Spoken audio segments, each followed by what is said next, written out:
Shalom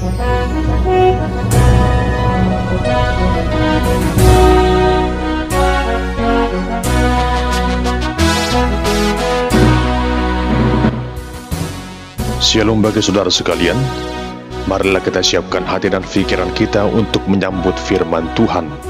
Kita berdoa.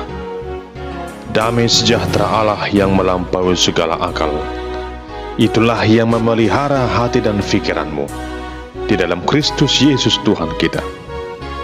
Amin. Saudara yang terkasih, firman Tuhan yang menjadi nas khotbah di tanggal 22 Januari tahun 2023 di minggu ketiga setelah Epifanias diambil dari surat 1 Korintus pasal yang pertama ayat yang ke-10 hingga ayat yang ke-18. Beginilah firman Tuhan. Tetapi aku menasihatkan kamu saudara-saudara demi nama Tuhan kita Yesus Kristus, supaya kamu seia sekata dan jangan ada perpecahan di antara kamu, tetapi sebaliknya, supaya kamu erat bersatu dan sehati sepikir. Sebab saudara-saudaraku, aku telah diberitahukan oleh orang-orang dari keluarga Chloe tentang kamu bahwa ada perselisihan di antara kamu. Yang aku maksudkan ialah bahwa kamu masing-masing berkata, aku dari golongan Paulus, atau aku dari golongan Apolos, atau aku dari golongan Kefas, atau aku dari golongan Kristus. Adakah Kristus terbagi-bagi? Adakah Paulus disalibkan karena kamu? Atau adakah kamu dibaptis dalam nama Paulus? Aku mengucap syukur bahwa tidak ada seorang pun juga di antara kamu yang aku baptis selain Krispus dan Gaius, sehingga tidak ada orang yang dapat mengatakan bahwa kamu dibaptis dalam namaku. Juga keluarga Stefanus, aku yang membaptisnya. Kecuali mereka, aku tidak tahu. Entahkah ada lagi orang yang aku baptis? Sebab Kristus mengutus aku, bukan untuk membaptis, tetapi untuk memberitakan Injil. Dan itu pun bukan dengan hikmat perkataan, supaya salib Kristus jangan menjadi sia-sia. Sebab pemberitaan tentang salib memang adalah kebodohan bagi mereka yang akan binasa, tetapi bagi kita yang diselamatkan, pemberitaan itu adalah kekuatan Allah.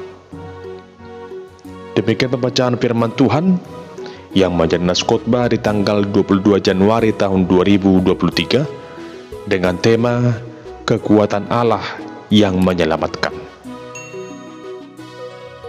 Saudara terkasih, suatu ketika ada seorang pendeta yang diundang untuk berkhotbah di sebuah gereja di Eropa.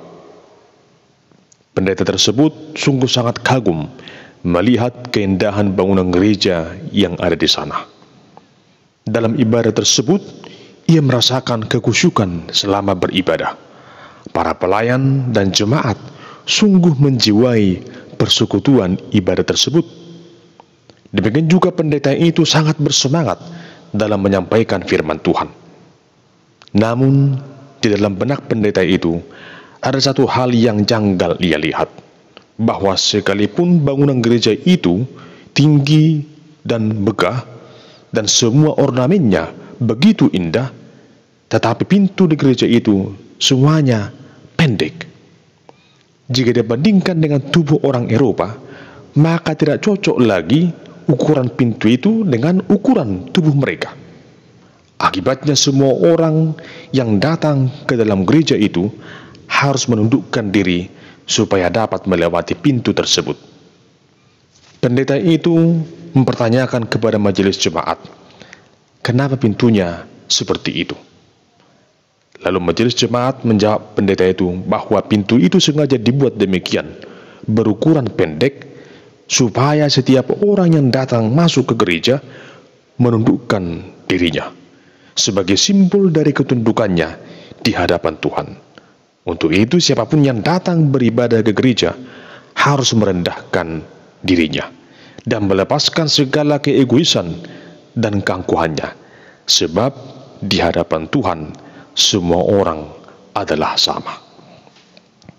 Saudara terkasih, makna dari kisah itu sangat relevan dengan kehidupan persekutuan di gereja hingga saat ini, agar setiap orang yang datang ke gereja taat dan tunduk akan kehendak Tuhan dan merendahkan dirinya di hadapan Tuhan.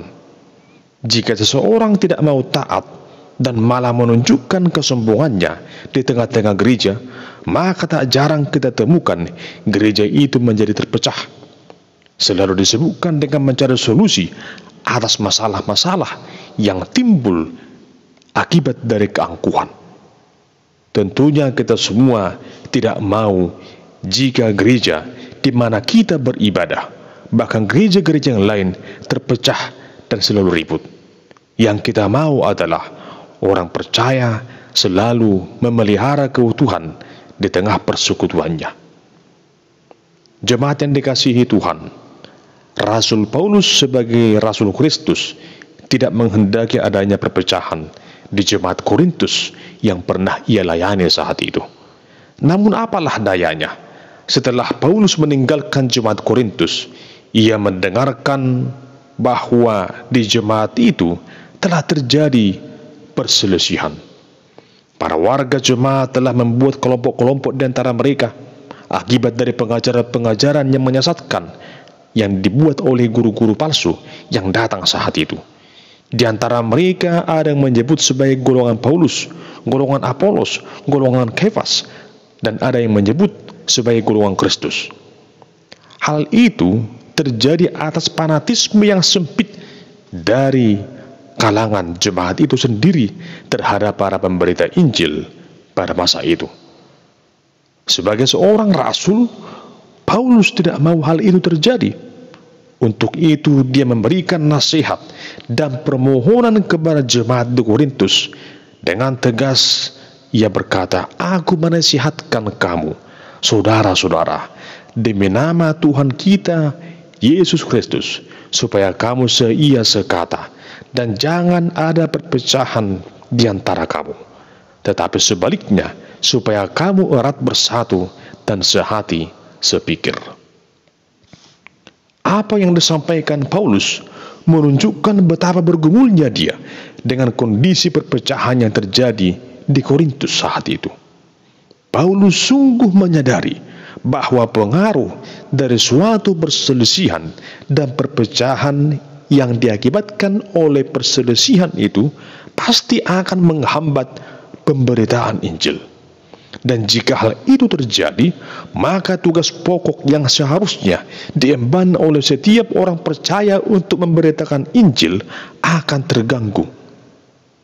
Saudara yang terkasih, sebagaimana Paulus yang mengharapkan adanya persatuan, kerukunan, perilaku yang sehati dan sepikir di tengah jemaat di Korintus, tentunya hal yang sama juga kita dambakan, agar gereja kita juga rukun, sehati sepikir, bersatu dalam kasih Tuhan. Alangkah sedihnya perasaan kita jika kita mendengar atau melihat gereja terpecah dan di sana tidak ada kedamaian. Kita mungkin pernah mendengarkan atau mungkin menyaksikan secara langsung terjadinya perselisihan di sebuah gereja. Jika kepada mereka yang berseteru ditanya apa sebabnya, maka semua golongan akan saling membenarkan diri dan menyalahkan yang lain. Padahal jika ditanya kepada mereka, apa tujuanmu datang ke gereja? Mereka juga semua pasti akan menjawab, ingin beribadah memuji nama Tuhan. Tetapi dalam kenyataannya tidaklah demikian. Yang ada hanyalah ingin menunjukkan siapa dirinya, siapa yang paling hebat, siapa yang paling berkuasa di gereja itu. Hal itu mereka tunjukkan secara tidak langsung.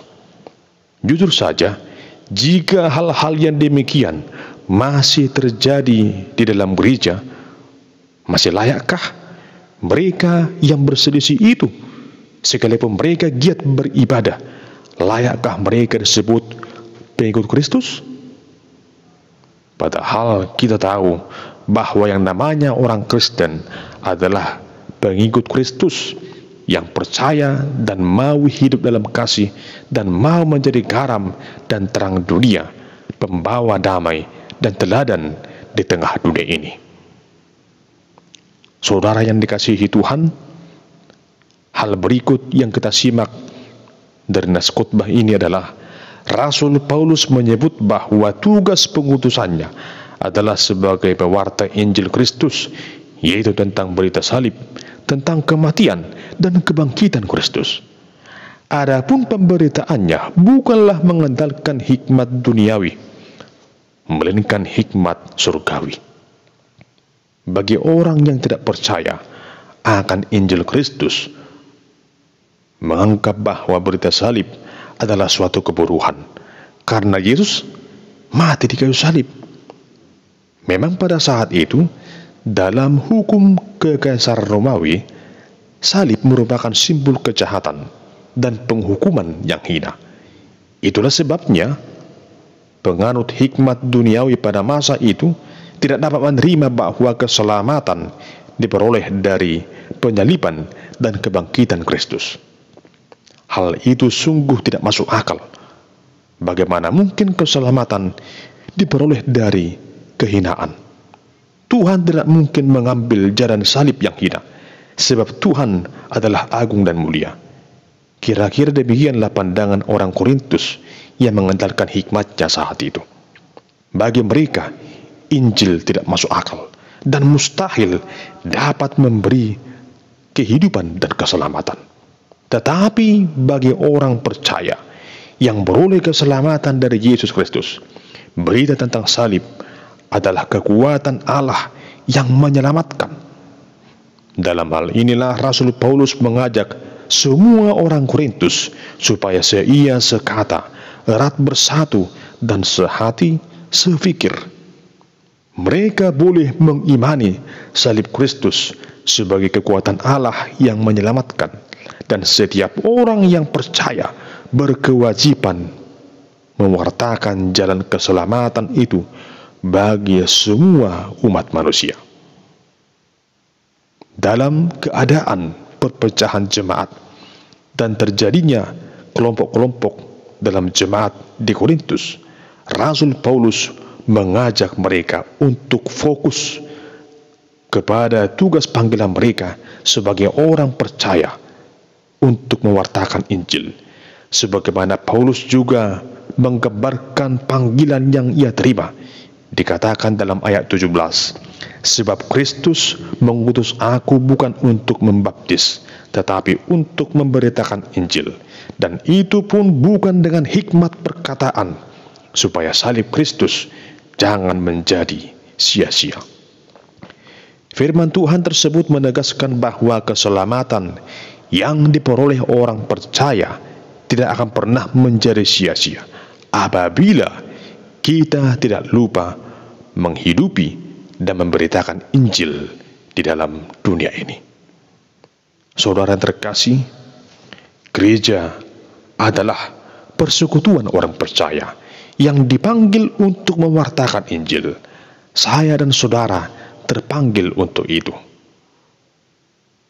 Oleh karena itu, dengan melaksanakan tugas panggilan yang mulia itu, mari kita sungguh-sungguh memberikan waktu, memberikan kehidupan kita menjadi bagian dari cara untuk mewartakan Injil itu. Hidup dalam persekutuan haruslah terjalin dalam kasih dan rahmat dari Allah yang Maha Kuasa. Kasih Kristus yang sungguh agung itu menjadi landasan untuk membentuk persekutuan yang hidup dalam pendamaian.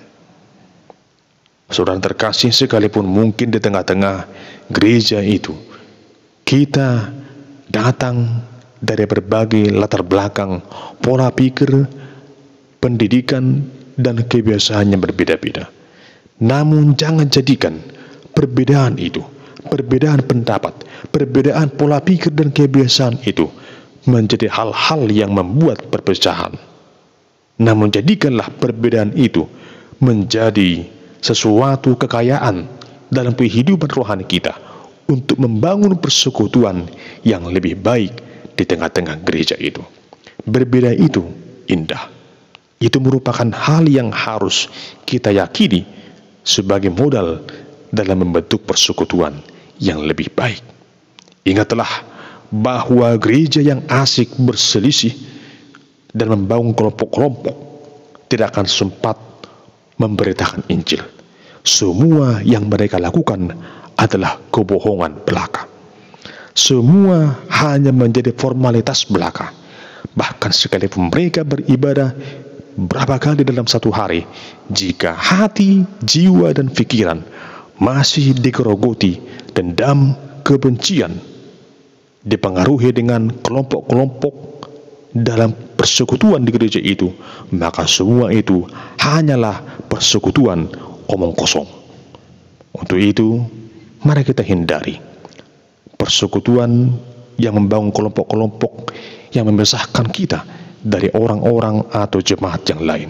Namun jadikan semuanya satu, sama seperti dua Tuhan Yesus, supaya mereka menjadi satu.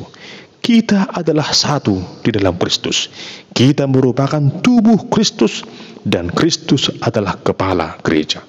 Untuk itu hilangkan semua keangkuhan yang ada di dalam persekutuan kita, dalam hati dan pikiran kita.